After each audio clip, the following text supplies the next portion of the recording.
Day in the life of a fleet owner. Currently, I'm with my partner right now.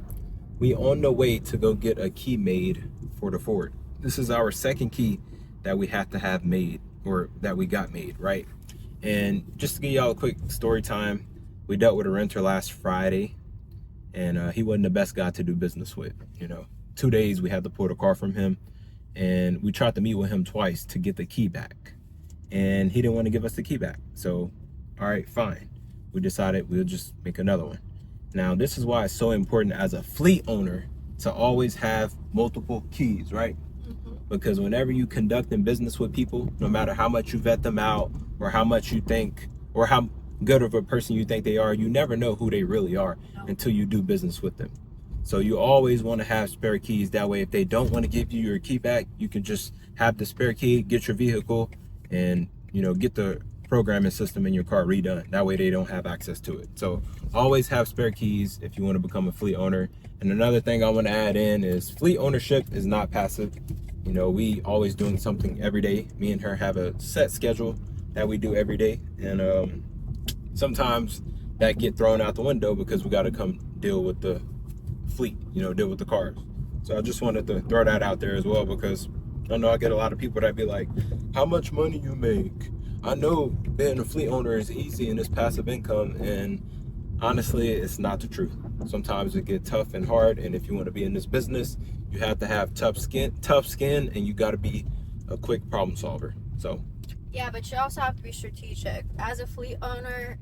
Like he said, with Uber Black specifically in the state of Texas or in Houston specifically, you have to have a background check done in order for you to get a limousine license. So that does like the heavy lifting for us. But like he mentioned, you just never know like who you're going to be doing business with. So pricing structure, you want to vet people out that way fast, because our prices are not cheap, because we want to vet out people that are irresponsible. But shit like this happens where it's still a huge liability on both of our ends. We have to get a spare key made, and then on top of that, we had to do a lot of other things in order to make sure that the vehicle is secure. Like we have to track the vehicle in case something happens, because you just never know people's intention. So as a fleet owner, or just like in the rental car business, it is a huge liability, and it's important to have a team or somebody you trust, because if I had to do it alone, I would have quit a long time ago.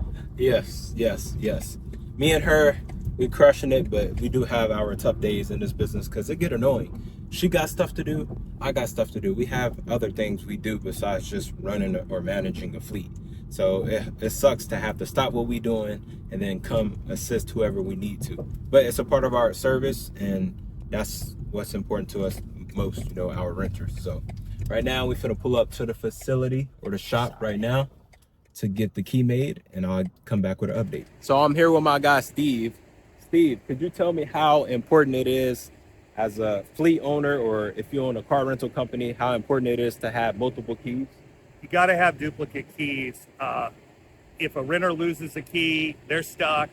Also, if you don't get the key back, you could be stuck having to go get the car in a way that's hard to do. It's difficult. And what's the craziest story you heard or crazy thing you encountered in the business?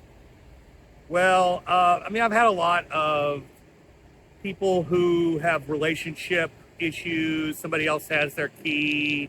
You show up and there's a lot of drama there. That's the most common crazy thing, I guess. So you never dealt with anything from like a fleet owner or a person that run like a car rental business? No, I have a couple of fleet owners, different kinds of businesses. It's really, those are the pretty boring calls. Boring calls. Yeah. Okay, cool. So moral of the story, y'all, always get multiple keys made if you own a fleet of vehicles or a car rental company. And Steve, where can my people out here find you at? We're Discount Lock and Key on Jones Road in Harris County. There y'all have it. Make sure y'all come check them out and ask for Steve. All right, so we on the way back to the casa. We got both the keys made, and I wanted to show y'all more of like him doing it. He was just programming the key to the car, and the reason I didn't show y'all is because I was on the phone with Uber.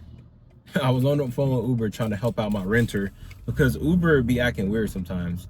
All of a sudden, out of nowhere, he was sitting with us. They decided to, take down his background check. So he couldn't go online until he re-uploaded his background check, which was weird. We never had that happen. So That's the reason I didn't get the film. But moral of the story, point of this video is to always have spare keys, right? Always have spare keys.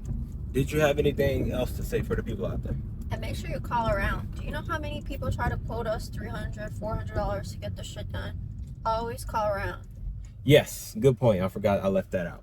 Yeah, so always make sure you call around. Never go with the first option. Y'all know I told y'all that in the maintenance video.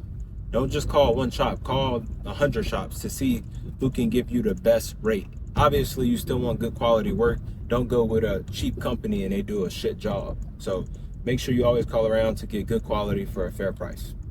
But with that being said, y'all, thank y'all for tuning in to my little quick vlog. I'll see y'all in the next video.